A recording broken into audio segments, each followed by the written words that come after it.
राम राम साथियों, आप सभी का अपने चैनल पर स्वागत है। एक बार पुनः मैं आपके सामने आया हुआ हूँ और कुछ लोग कल मुझसे कह रहे थे, सर जो आप खबर बता रहे हैं उसका कोई साक्ष्य बताएं कि ज्ञापन सौंप दिया गया है। तो देखिए, मैं वही साक्ष्य लेकर के आया हुआ हूँ और मैं आपका मार्गदर्शन भी करूँगा कि आप लोग क्या करें। 2017 बैच में जो बैक लगा हुआ है और 2018 बैच में बैक लगा हुआ है वो क्या करें, उन सभी चीज़ को मैं यहाँ पर बताने वाला हूँ। तो वीडियो को प्रारंभ करने से पहले मैं आपको थोड़ा सा बता दूं कि यदि आप लोग चैनल पर नए हैं या फिर पहली बार वीडियो को देख रहे हैं तो वीडियो को शेयर करिएगा और चैनल को सब्सक्राइब करिएगा। ठीक है, यहाँ पर हम लोग बात करने वाले हैं डीएलएड खुशखबरी। क्या खुशखबरी है? बहुत ही जल्द, ये मान के चलिए एक सप्ताह के अंदर, ठीक है, एक सप्ताह के अंदर आप सभी के लिए कोई ना कोई खबर आ जाने वाली है कि प्रमोट होगा या फिर प्रमोट नहीं होगा तो किस आधार पर पेपर कराया जाएगा। ये सारी चीज़ें आएंगी। ये ज्ञापन जो है वो सौंप दिया गया है। तो चलिए अपनी खबर को देख लेते हैं और अपना ज्ञापन देख लेते हैं। ज्ञापन को दिखाने से पहले मैं आप सभी को कुछ चीज़ें दिखाना चाहूँगा जो कि आप सभी के लिए बड़ी महत्वपूर्ण होती हैं। क्योंकि देखिए, ये सभी चीज़ें जो भी शिक्षा जगत से होती है ना, वो सभी को जानना ज़रूरी होता है। क्योंकि आज अगर आप लोग नहीं जानोगे ना तो आगे चल के आपको दिक्कत होगी। इसलिए मैं सभी को अभी से बता दे रहा हूँ, क्योंकि ये सभी परिस्थितियाँ आपके अगल बगल हुआ करती हैं। अगर सब कुछ जानकारी आपको होगा डीएलएड से अतिरिक्त भी, तो आप लोग कोई भी अगर गलत जा रहा होगा, गलत लाइन पे जा रहा होगा, तो आप लोग उसको बता भी सकते हो। देखिए, ऐसा नहीं हुआ, ऐसा हुआ है। ठीक है, चलिए अगर वही खबर देख लेते हैं। सबसे पहले देख लेते हैं, यहाँ पर देखा हुआ है कि जो भी शिक्षक भर्ती थे, कितने भर्ती थे? लगभग 69,000। ठीक है, तो उसमें से लगभग 31,661 शिक्षकों को सीएम देंगे नियुक्ति पत्र, यानी सीएम खुद नियुक्ति पत्र देंगे। तो आपके अगल बगल या आपके घर में कोई ऐसा बंदा होगा जो 69,000 में फॉर्म फिल किए हुए था और उसकी नौकरी रुकी हुई थी, तो वो उनके लिए बड़ी खबर है कि 31,661 पदों पर सीएम जो है वो नियुक्ति देंगे। आखिर में आप लोग ये सोच रहे होंगे कि यार निकली भर्ती थी तो 69,000 भर्ती निकली हुई थी, तो 31,000 ही क्यों लगभग लिया जा रहा है? तो इसके बारे में बात कर लेते हैं। लिखा हुआ है कि बेसिक शिक्षा परिषद में नवचयनित शिक्षकों को मुख्यमंत्री योगी आदित्यनाथ नियुक्ति पत्र देंगे। प्रदेश सरकार के प्रवक्ता ने बताया है कि सुप्रीम कोर्ट के आदेश के तहत 69,000 शिक्षक भर्ती के पहले चरण में 31,661 नवचयनित शिक्षकों को नियुक्ति दी जाएगी। देखिए, यहाँ पर कई सारे चरण होने वाले हैं, यानी 1 चरण, 2 चरण, 3 चरण, लगभग 3 चरणों में भर्ती जाने वाली है। ठीक है, लगभग 3 चरणों में भर्ती जाने वाली है। तो पहले चरण की अगर बात करा जाए तो 31,661 जो शिक्षक रहेंगे उनको नियुक्ति पत्र माननीय जो हमारे मुख्यमंत्री योगी आदित्यनाथ जी हैं वे अपने हाथ से देंगे। कुछ जिलों में चयनित अभ्यर्थियों को लखनऊ बुलाया जाएगा, यानी लखनऊ खुद बुलाया जाएगा। ये मान के चलिए कि अब ये मानो ये डाक विभाग से नहीं जाने वाला, ये खुद आपको बुलाएंगे, आपको अपने हाथ से ये जो ज्वाइनिंग लेटर देने वाले। सीएम ने 1 हफ्ते में नियुक्ति प्रक्रिया पूरी करने के निर्देश दिए हैं। विभाग की अपर मुख्य सचिव रेणुका कुमार ने बताया कि सीएम के आदेश के तहत 7 दिन में नियुक्ति दी जाएगी। यानी मतलब 1 सप्ताह के अंदर आप सभी को नोटिस मिलने वाली है और 1 सप्ताह के अंदर आपको जो है क्या मान के ये चलिए कि नियुक्ति पत्र आपको बुला करके दे दिया जाएगा। ठीक है, अब कितने को बुलाया जाएगा, कैसे क्या बुलाया जाएगा, ठीक है, ये तो मान के चलिए जिसको बुलाया जाएगा भाई उसी को मालूम हो पाएगा। ठीक है, 31,661 में जो शुरुआत के 31,661 जो अभ्यर्थी हैं उनको बुला करके नियुक्ति पत्र माननीय योगी आदित्यनाथ जी अपने लखनऊ में सभी को बुला करके वहीं पर दे देंगे। ठीक है, अब यहाँ पर थोड़ी सी और बात भी है कि ओबीसी आयोग के निर्णय के खिलाफ भर्ती पर आंदोलन की चेतावनी चल रही है। देखिए यहाँ पर क्या लिखा हो कि बेसिक शिक्षा परिषद में 69,000 शिक्षक भर्ती में लगभग 67,667 चयनितों में से 31,661 अभ्यर्थियों को नियुक्ति देने के सरकार के निर्णय को ओबीसी अभ्यर्थियों ने राष्ट्रीय अन्य पिछड़ा वर्ग आयोग की अवमानना बताया है। यानी अवमानना क्यों बताया, पहले पूरी खबर पढ़ लीजिए कि अभ्यर्थियों ने सवाल किया है कि आयोग ने भर्ती का स्थगन आदेश दे रखा है, इसके बावजूद सरकार नियुक्ति कैसे कर सकती है। देखिए, अभ्यर्थियों का क्या कहना है, अभ्यर्थी को कहना है कि जो भर्तियां चल रही थी उसमें गवर्नमेंट ने क्या रखा, मतलब स्थगित कर दिया था, उसको रोक रखा था। ठीक है, लेकिन उसके बावजूद भी क्या भाई नियुक्ति करा जा रहा है, तो ये क्यों करा जा रहा है? ठीक है, तो अभ्यर्थियों ने आगामी दिनों में लखनऊ में आंदोलन की चेतावनी भी दी है। ठीक है, अपनी नोटिस में। तो मैं चाहता हूँ कि ऐसा मत करिए। देखिए, अगर आप जितना भर्ती को रोके रखेंगे ना तो आगामी भर्तियाँ जो आएंगी उसमें आपको दिक्कत होने लगेगी भाई। अब जैसे आगामी भर्ती आने वाली 2021 में अब यही नहीं क्लियर कर पाओगे तो आगामी भर्ती का उम्मीद छोड़ दो आप लोग। आगामी भर्ती का उम्मीद छोड़ दो। तो मैं जो ऐसा बच्चे कर रहे हैं उनसे रिक्वेस्ट है कि भाई अगर नहीं हुआ है आपका चयन, कोई बात नहीं है, तो अगली भर्ती में आप लोग अपने आप को इम्प्रूव करो और अच्छे से अगली भर्ती की तैयारी करो और वहाँ पर अपने आप को एक इम्प्रूव करके और अपने खुद जो है गवर्नमेंट जॉब लो। ठीक है, तो दूसरे की भर्ती में जाकर के आप लोग को दखलंदाजी नहीं देना चाहिए भाई, वो भी मेहनत करे हुए हैं, क्या कोई ऐसे थोड़े हुए हैं कि पहुंच गए वहाँ पर। ठीक है, आगे लिखा कि उधर बेसिक शिक्षा विभाग की अपर मुख्य सचिव रेणुका कुमार का कहना है कि आयोग को भर्ती में ओबीसी वर्ग को दिया गया है, आरक्षण की वस्तु स्थिति से अवगत करा दिया गया है, साथ ही सर्वोच्च न्यायालय के आदेश से भी जानकारी आयोग को दी गई है। विभाग सर्वोच्च न्यायालय के आदेश से ही नियुक्ति ठीक है कर रहा है। आरक्षण एवं एमआरसी लीगल टीम के प्रवक्ता विजय यादव का कहना है कि ओबीसी आयोग के उपाध्यक्ष 7 जुलाई को भर्ती पर रोक लगाई थी। स्पष्ट किया था कि सुप्रीम कोर्ट का आदेश होने के बाद में आयोग की ओर से मामले में निर्णय देने पर भर्ती पर रोक रहेगी। ठीक है, सरकार ने आयोग के आदेश के तहत जो है 69 या शिक्षक भर्ती की वर्गवार शैक्षणिक गुणांक सहित मूल चयन सूची उपलब्ध नहीं कराई है। सरकार को भर्ती के टुकड़े करने के जगह सुप्रीम कोर्ट के अंतिम फैसले का इंतजार करना चाहिए। उन्होंने कहा कि सरकार के इस निर्णय के खिलाफ ओबीसी अभ्यर्थी लखनऊ में आंदोलन करेंगे।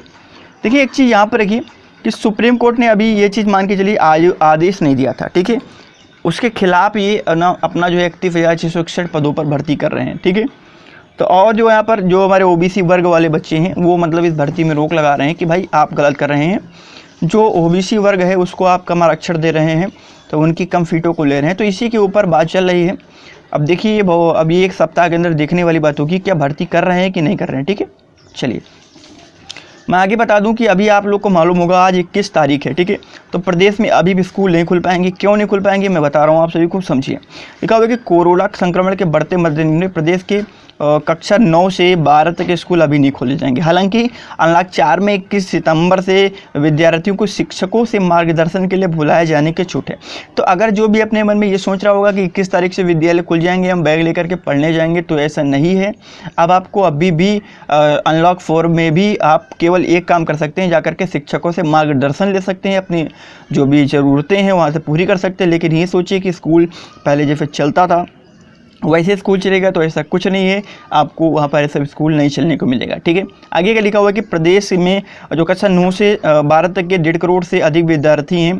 और माध्यमिक शिक्षा विभाग के अपर मुख्य सचिव आराधना शुक्ला ने बताया कि शिक्षा विभाग हालात का आकलन करने के बाद ही कोई निर्णय लेगा। यानी शिक्षा विभाग में अभी ऐसा नहीं कहा गया है कि जो है स्कूल खोल दिया जाए। ठीक है, जब तक हालात का आकलन नहीं कर लिया जाएगा तब तक कोई निर्णय आगे नहीं करा जाएगा। ठीक है, प्रदेश में रोजाना लगभग 6,000 से अधिक संक्रमित रोज आ रहे हैं। ठीक है, और कहाँ विद्यालय खोले गए हैं, अगर आपसे कोई बकवास भी करता है तो आप लोग बता दीजिए। सीधी सी बात है, हरियाणा, असम, जम्मू कश्मीर, हिमाचल प्रदेश, चंडीगढ़, नागालैंड, मेघालय और आंध्र प्रदेश में विद्यालय खोले जा रहे हैं और वहाँ पर कोरोना के संक्रमण बहुत कम है, इसलिए वहाँ पर खोला जा रहा है। ठीक है, चलिए अब अपनी खबर पर आ जाते हैं। ठीक है, यहाँ पर थोड़ा सा मैं बता दे रहा हूँ कि 10वीं और 12वीं के छात्रों पर बड़ा परीक्षा का बोझ पड़ रहा है। यहाँ पर देख लेते हैं क्या लिखा हुआ है कि कोरोना काल के कारण दिल्ली सरकार इस बार नहीं करेगी भुगतान। यानी कैसे भुगतान नहीं करेगी, अब इस बार दिल्ली सरकार जो है वो स्कॉलरशिप आपको जो मिलता था, ठीक है, स्कॉलरशिप आपको जो मिलता था वो नहीं मिलेगा, इसलिए आपके ऊपर जो है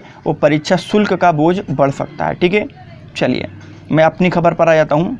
ठीक है, बैक साथियों के लिए शासन से निवेदन जारी, प्रयास पुरजोर है, जल्द सफलता ही प्राप्त होगी और सिर्फ साथ और भरोसा आप सभी लोग को बनाए रखना है। ठीक है, मैं यहाँ पर आप सभी को बता दूँ, वसु यादव जी जो हैं वो 2018 बैच के प्रदेश अध्यक्ष हैं और वो जो प्रदेश अध्यक्ष जी हैं वो ऐसा मत समझिए कि केवल 2018 बैच के लिए माना जाएगा। अगर बैक वालों को प्रमोट किया जाएगा तो वो जितने भी बैक हैं, जैसे सपोज देन जैसे 2016 सेमेस्टर का बैक कोई लगा हुआ है, 2017 सेमेस्टर का बैक है, 2018 सेमेस्टर का बैक है, तो इन सभी सेमेस्टरों में जो भी बैक है अगर 18 को प्रमोट किया जाएगा तो 17 और 16 को भी प्रमोट किया जाएगा। तो टेंशन न लें।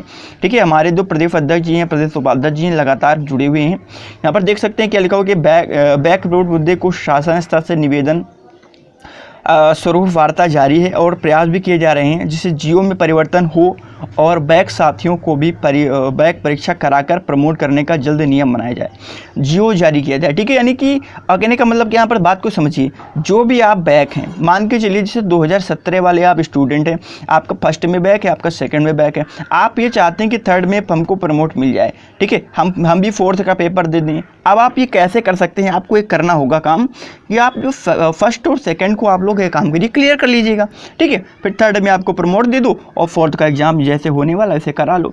अब ये देखने वाली बात होगी कि सबसे पहले फोर्थ का एग्जाम करा लिया था फिर सेकंड व फर्स्ट को क्लियर किया जाता है, या फिर पहले सेकंड व फर्स्ट को क्लियर कर दिया था फिर फोर्थ का एग्जाम कराया था, फिर थर्ड में सभी को प्रमोट मिल जाएगा। ये देखने वाली बात होगी। अब जल्दी ही जो है नया जियो जारी कर दिया जाएगा। नया जियो का मतलब है कि एक नोटिस बना के भेज दिया जाएगा कि जो भी हैं स्टूडेंट जिनका प्रथम व द्वितीय में बैक लगा हुआ है, द्वितीय प्रथम व सेमेस्टर में बैक लगा हुआ है, ये दोनों क्लियर कर लो। क्लियर करने के बाद में आपका इसी गुणांक के आधार पर, इन्हीं दोनों के गुणांक के आधार पर थर्ड में प्रमोट कर दिया जाएगा। और उसके बाद में आपको क्या किया जाएगा, आपका जो है फोर्थ में एग्ज़ाम करा लिया जाएगा। और कुछ बच्चे ऐसे भी हैं जो 2017 से बिलोंग करते हैं बट उनका थर्ड सेमेस्टर में बैक लगा हुआ है, तो जिस भी पेपर का आपका बैक है आपका प्रमोट नहीं होगा। आप एक काम करिएगा, आप तैयारी करते रहिएगा। जैसे बैक लगा हुआ है 1 या 2 सब्जेक्ट में बैक लगा हुआ है, तो एक काम करिएगा, आप लोग जो अपने बैक पेपर हैं, ठीक है, बैक पेपर की अच्छी से तैयारी कर लो। और मैं ये भी कहता हूँ कि मेरी स्थिति के अकॉर्डिंग, मेरे मानने के अकॉर्डिंग ये मान के चलिए, जो भी स्टूडेंट बैक है, चाहे वो 2017 बैच का हो चाहे 2018 बैच का हो, बैक वाला स्टूडेंट को हमें पेपर ही देना है। ठीक है, ये या मान के चलो बैक वाले को पेपर ही देना है। तो भाई ये काम करिएगा, अपनी तैयारी अच्छे से करिएगा। ठीक है, और जल्द ही नया जियो जारी कर दिया जाएगा और प्रमोट के बारे में आप सभी को बता दिया जाएगा कि थर्ड में प्रमोट आपको दिया जाएगा नहीं दिया जाएगा। हमारे जो अध्यक्ष जी हैं, प्रदेश उपाध्यक्ष जी हैं, ये सारे जुटे हुए हैं। ठीक है, सारे जुटे हुए हैं। आप लोग यहाँ पर देख सकते हैं, थोड़ा सा मैं स्क्रीनशॉट भी लेकर के आऊँ आपके सामने। ये आप लोग देख सकते हैं, शिक्षा मंत्री सतीश द्विवेदी जी, ठीक है, सतीश द्विवेदी जी को एक ज्ञापन सौंपा गया। ये वाला ज्ञापन है, ये वाला उनके व्हाट्सएप के थ्रू भेजा गया है और वो ऑनलाइन भी थे उस टाइम। आप लोग दिखा सकते हैं, मैं आप सभी को थोड़ा सा, नहीं आप लोग झूठ मानोगे, यहाँ पर देख सकते हो ये ऑनलाइन भी है। ठीक है, ऑनलाइन यानी कि देख चुके हैं, हमारे इस नोटिस को देख चुके हैं। और इस नोटिस में एक्चुअल में लिखा क्या था आपको दिखेगा नहीं, भले भाई इतना ज़्यादा साफ नहीं आया है, बट मैं आप सभी को समझाने की कोशिश करता हूँ। देखिए यहाँ पर लिखा गया हुआ है, विगत दिनों में आपके माध्यम से, ठीक है, आपके माध्यम से जो बीटीसी बैच जो 2018 व 2019 बैच है, इसमें प्रमोट की बात करा गया था। लेकिन अब यहाँ पर बात क्या है, तो यहाँ पर बात ये भी कहा, देखिए दिख नहीं रहा बट मैं आप सभी को पहले से पढ़ा रखा हुआ है, तो मैं उसी को आप सभी को बता रहा हूँ। देखिए उन्होंने पहले सतीश द्विवेदी जी ने क्या कहा था कि जो भी हमारे प्रोफेसर हैं, जो क्या है प्रमोट चाहते हैं 2018 बैच में और 2019 बैच में, ठीक है, उनके 18 वालों का थर्ड सेमेस्टर और इनका फर्स्ट सेमेस्टर प्रमोट कर दिया जाएगा। लेकिन इनके प्रमोट के साथ साथ में एक मुद्दा ये भी उठ रहा है कि भाई अब ये बताओ कि बैक वाले कहाँ जाएंगे। जो भी बैक है, जैसे 2017 में बैक है, आपने कह दिया कि 2018 में जो फर्स्ट और सेकंड क्लियर कर लिया है उसी का केवल थर्ड प्रमोट किया जाएगा और किसी का नहीं किया जाएगा। तो इनका क्या होगा आखिर में, इन दोनों का क्या होगा, इन दोनों के साथ में तो जाती हो जाएगी भाई, है ना। इसी प्रकार से 2017 वाले भी बैच भी हमारे स्टूडेंट हैं, ठीक है। 2017 बैच में भी हमारे कुछ स्टूडेंट ऐसे हैं कि भाई उनका बैक लगा हुआ, फर्स्ट में बैक लगा हुआ, थर्ड सेकंड में बैक लगा हुआ, वो भी हमारे थर्ड का प्रमोट चाहते हैं। तो उनको क्या होगा, अगर आप 2018 बैच में फर्स्ट और सेकंड को भी बैक क्लियर करा रहे हैं तो भाई 2017 बैच का भी फर्स्ट सेकंड क्लियर करा लीजिए। जैसे 2018 बैच को आप प्रमोट दे रहे हैं भाई, वैसे 2017 बैच को प्रमोट कर दीजिए। भाई ऐसा तो है नहीं कि 2018 बैच वाले फीस ज़्यादा देते हैं, 2017 बैच वाले फीस कम देते हैं, ऐसा तो है नहीं भाई। सभी बच्चों ने पूरी मेहनत किया है और 2017 बैच वालों को तो भाई सबसे पहले आने वाली भर्ती में नौकरी मिलना चाहिए, सबसे पहले फॉर्म फिलअप करने का चांस मिलना चाहिए। क्योंकि इनका देखिए 2017 वालों को क्या है, इनका कोर्स हो चुका है पूरा, आप सभी को मालूम होगा कोर्स पूरा हो चुका है। इन्होंने सारे सेमेस्टर की देखा जाए तो सभी सेमेस्टरों की टीचिंग भी कर लिया है, ठीक है। इन सभी सेमेस्टर की टीचिंग कर लिया है।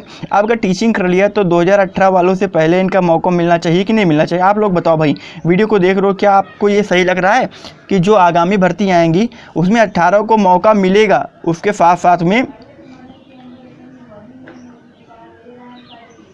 देखिए, है ना। ये बताइए आप लोग, जो भी 18 वाले बैच के स्टूडेंट हैं, मैं बुराई नहीं कर रहा हूँ, थोड़ा सा सपोर्ट करिए मेरा।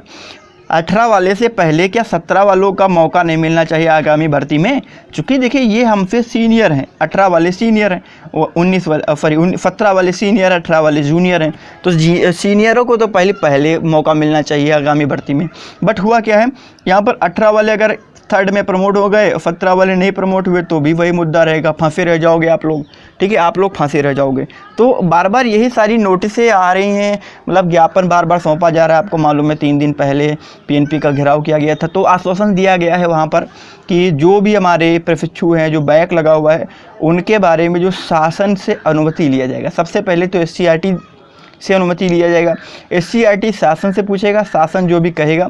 और इस समय ये मान के चलिए जो GOV यानी गवर्नमेंट है हमारे साथ में, वो अपने साथ में, ये चीज़ मान के चलो। देखिए उसने क्या किया, अपने साथ में क्यों है, बात को समझिए, अपने साथ में क्यों है। हम कहाँ गए थे? सबसे पहले लखनऊ गए थे, SCRT लखनऊ गए थे। लखनऊ में हमने क्या किया, हंगामा किया। हंगामा में कहा 5 साल संविदा हटाओ, हटा दिया। कहा मतलब पहले तो कहा उन्होंने कि ऐसा होगा, लेकिन बाद में कहा ये अफवाह है। ठीक है, आगे कहा 50 साल में रिटायरमेंट होगा, पहले तो कहा, लेकिन बाद में कह दिया ये अफवाह है। तो यार ये समझिए, गवर्नमेंट को मानना पड़ेगा, चूँकि हम लोग की संख्या ज़्यादा है, आपको मालूम है, यूथ हैं हम लोग, और यूथ जिसको चाहेगा उसको अगले चुनाव में खड़ा कर सकेगा। और आपको मालूम है 2022 में चुनाव आने वाला है। अब अगर ये चुनाव इनको जीतना है तो इनको एक काम यही करना पड़ेगा कि जो हमारे प्रशिक्षु हैं, इनको क्या किया जाए, सभी को प्रमोट कर दिया जाए। ठीक है, अब प्रमोट का आधार आप कैसे बनाएंगे? आपने कहा चलो थर्ड को प्रमोट कर दो, लेकिन अब बेचारे जो फर्स्ट और सेकंड में क्लियर नहीं कर पा रहे हैं अभी, तो उनका थर्ड प्रमोट नहीं करोगे तो ये बेचारे पीछे हो जाएंगे, है ना, ये बेचारे पीछे हो जाएंगे। तो एक काम करिए आप लोग, ठीक है, मतलब गवर्नमेंट यही चाहेगी तो भाई चलो ठीक है, मैं थर्ड में प्रमोट कर दूंगा सभी को, लेकिन फर्स्ट सेकंड दोनों लोग क्लियर कर लो, पहले फर्स्ट सेकंड क्लियर कर लो, थर्ड में प्रमोट कर दूंगा, फोर्थ का एग्जाम दे लो। ये चीज़ सही रहेगा। अब ये देखने वाली बात होगी कि एक सप्ताह में क्या चीज़ आगे निकल के आ रहा है, क्या गवर्नमेंट हमारी जो बातें हैं वो मानेगा। अगर नहीं मानेगा तो एक बार सभी लोग फिर से आँख खोल के सभी लोग धरने के लिए पहुँचो। चूँकि इस बार अगर धरने की बात किया जाए तो 100 से मान के चलो 100+ ही स्टूडेंट्स हैं, और संख्या 2, 2.5, 3-4 लाख के ऊपर है। अगर 3-4 लाख स्टूडेंट एक साथ पहुँच जाए ना, तो गवर्नमेंट के उसका बाप भी मानेगा आप सभी का कहा। बस आप लोग 3-4 लाख हो तो पहुँचो, 100 मतलब 3 लाख, 2 लाख, मानो सपोज देन 2 लाख एक साल में पढ़ते हैं, तो 2 लाख में केवल 100 स्टूडेंट वहाँ पहुँचे। भाई आपने अपनी बात को रखा, तो गवर्नमेंट इतना चूतिया नहीं कि आप सभी का जितनी जल्दी कहा मान लेगी। आपको इस बार ज़्यादा पूछना है, ठीक है, इस बार ज़्यादा पूछना है। और मैं बता दूं ये जो नोटिस है वो कल की है, 20 सितंबर को। ये जो हमारे बसु यादव जी हैं 2018 बैच के, इन्होंने अपना ज्ञापन दिया था। ठीक है, चलिए मैं आगे और सभी को थोड़ी और खबर दिखा देना चाहता हूँ। एक चीज़ यहाँ पर सबसे ज़्यादा एक चीज़ सुनने में आ रहा है कि कुछ स्कूल वाले सभी के साथ भी बहुत धोखेधड़ी कर रहे हैं। क्या धोखेधड़ी कर रहे हैं कि आज तक सुने थे सभी लोग कि ऑनलाइन क्लास पैसे देने पर पढ़ते हैं, लेकिन मेरे कॉलेज में जो उनके द्वारा संचालित जो ऑनलाइन क्लास है उसको मतलब ना करने का भी पैसा मांग रहे हैं। ये 10,000 रुपये अटेंडेंस के नाम पे मांग रहे हैं। आपको मालूम है कोरोना चल रहा था, कोई विद्यालय नहीं गया, विद्यालय पहले से बंद है, तो आप बताओ 10,000 रुपये मैं क्यों दूँ? ऐसा किसी के अगर स्कूल में हो रहा है तो प्लीज़ सभी लोग एकजुट होकर के उसका सामना करो और एक ज्ञापन अपने PNP को दो। ठीक है, एक ज्ञापन PNP को दो, या फिर एक ज्ञापन जाकर के SCRT को दो कि हमारे विद्यालय वाले हम स्कूल नहीं गए हैं, उसका भी 1,000 मांग रहे हैं, 10,000 मांग रहे हैं। ठीक है, चूँकि आपको मालूम है कॉलेज जब क्लोज हैं तो पैसा किस चीज़ का दें भाई? ऑनलाइन चलाया नहीं आपने, क्लासेस भी ऑनलाइन नहीं दिया, कुछ भी ऑनलाइन आपने नहीं दिया, तो मैं पैसा किसका दूँ? 10,000 रुपये। भाई अगर क्लास चलाया होता तो उसका तो पहले मैंने 42,000 रुपये पेड कर दिया, भाई पढ़ने का तो पेड किया था, और जब कॉलेज ही बंद है तो मैं 10,000 रुपये क्यों दूँ? तो जिस भी कॉलेज में ऐसी बात हो रही है, ठीक है, तो सभी लोग मुझसे बताना ज़रूर, आप लोग एक बार ज़रूर शेयर करना कि अगर पैसा वगैरह कोई मांग रहा है तो मैं अपने चैनल के माध्यम से एक मुहिम खड़ी करूँगा गवर्नमेंट तक ज़रूर से ज़रूर।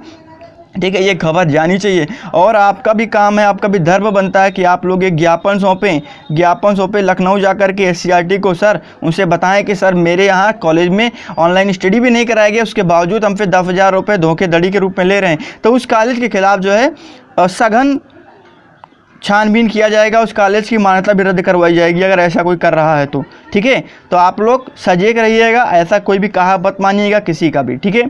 और मैं थोड़े से कमेंट ले लेना चाहता हूँ सभी के।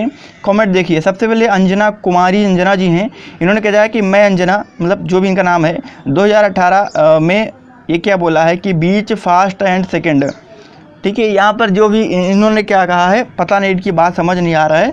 तो यहाँ पर देखिए इनका नीचे वाला कमेंट देखिए, यहाँ पर समझ में आ रहा है क्या लिखा हुआ है कि एक सेमेस्टर और सेकेंड सेमेस्टर बैक है तो क्या होगा। देखिए अब ये इन्होंने, हमको लगता है 2000 किस बैच के, 2018 बैच के हैं, इनका फर्स्ट और सेकेंड में बैक हुआ। तो एक काम करिएगा आप अंजना जी, आप फर्स्ट सेकेंड में पहले बैक क्लियर करिए अपना, बैक क्लियर करने के बाद में थर्ड में आपको तो अभी प्रमोट दिया जाएगा, ठीक है। चीज़ क्लियर हो गई सभी को।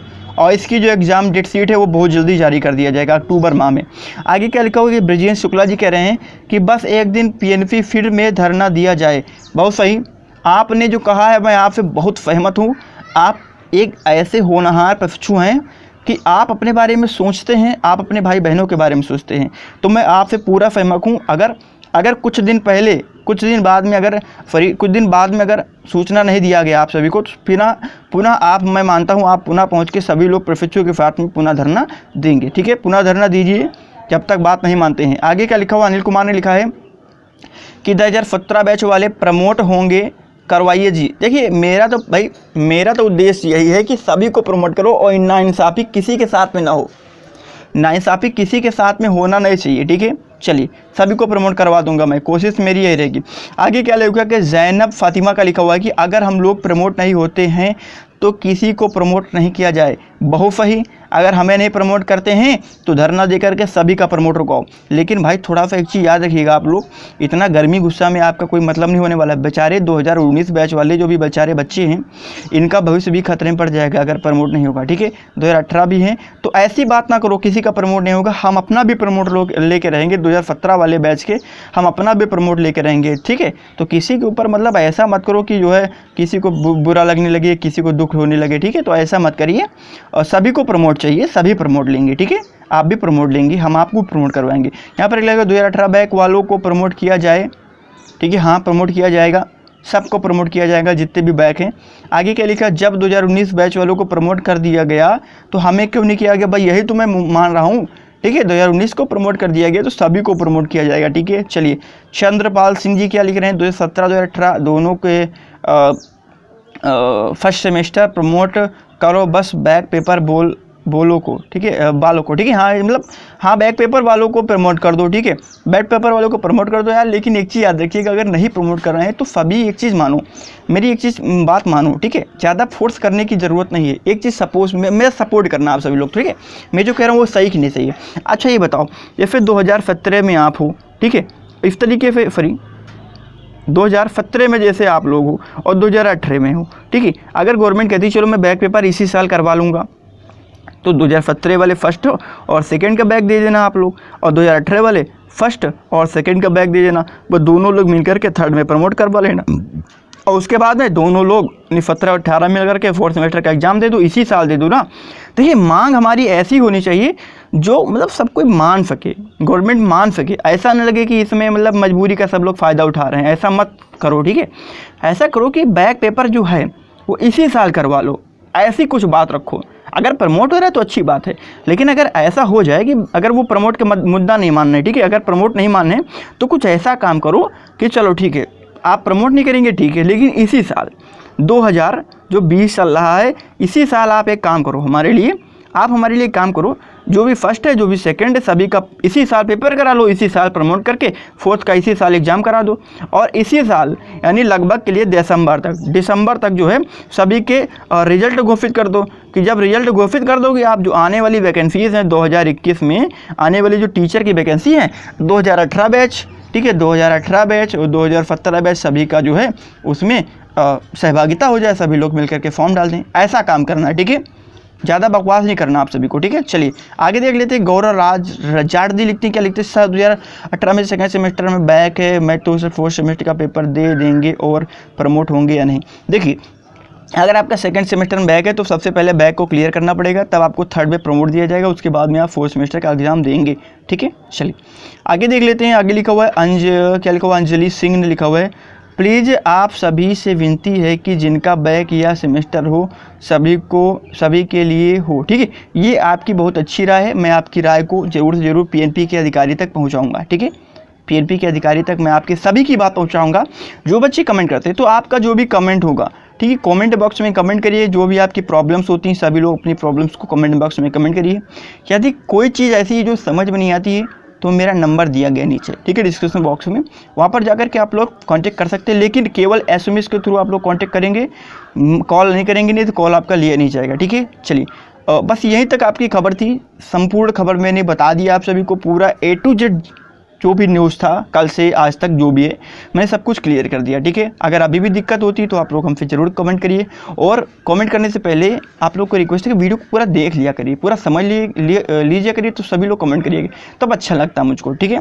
चलिए वीडियो को बंद करने से पहले मैं आपको बता दूं थोड़ा सा कि अगर आपको वीडियो जानकारी अच्छी लगी हो तो लाइक करिएगा और वीडियो को शेयर ज़्यादा से ज़्यादा करिएगा, क्योंकि ज़्यादा से ज़्यादा बच्चों तक पहुँचे। और चैनल पर पहली बार आए होंगे तो चैनल को सब्सक्राइब करके बेल आइकन को जरूर प्रेस करें, ठीक है। चलिए मैं आपसे लेता हूँ अलविदा, मिलूंगा अगली वीडियोज़ में आपकी प्रॉब्लम के साथ में, तब तक के लिए गुड बाय।